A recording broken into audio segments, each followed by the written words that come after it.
Hi guys! Gen Z Channel is back! Gusto mo ba ng mabilis na mahihiraman o makakatulong sa financial problem mo? Like and watch this! Disclaimer po, hindi po ako sponsored nito. Ito lamang po yung mga pangyayari base sa aking naranasan at nasasabi base sa aking karanasan. Be responsible. Dapat din po tayo maging responsable sa paggamit ng apps na ito. May mga dapat po tayong sundin lalo na ang tamang pagbabayad sa takdang oras upang wag tayong magkaproblema sa hinaharap. Let's explore my one-hand apps.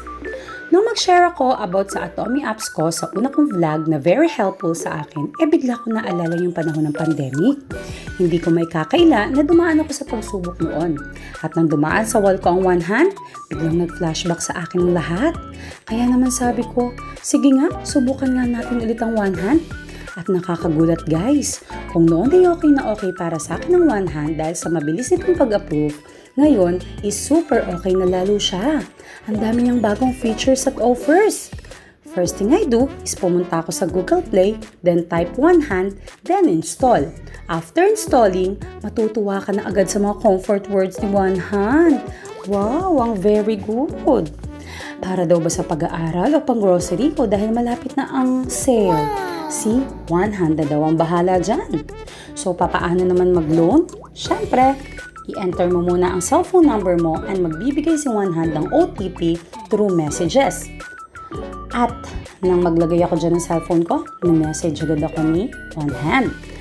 Pag open mo dito, makikita mo agad na may highest available limit siya na 50,000. At makikita mo rin ang bagong features na pwede ka nang mag-load. O, diba? And how to loan? Of course, click mo lang yung borrow na makikita mo na dyan sa may taas. At step by step, makikita mo kung paano humiram. Mag-login ka lang, click mo ang borrow now, at i-fill up ang mga information at i-upload ang iyong ID photo at gawin mo ang facial recognition para ma-verify ka. Then pwede mo nang piliin ang amount ng term ng withdrawal na gusto mo. Kung halimbawa, nag-apply ka ng loan, pwede mong pilian ng 7 days o 14 days ng pagbabayad mo. Makikita mo din dito, napapasok agad dito sa GCash mo. And, marirelease agad ito within a minute. Grabe, release talaga. At sa pagbabayad naman, click mo lang yung repay dyan. Makikita mo, piliin mo kung saan ka magbabayad. But mostly, GCash ang mga ginagamit namin. At ako, ganun din. Pero pwede siya sa ShopeePay, Maya Bank, yan. And about naman sa loan limit mo,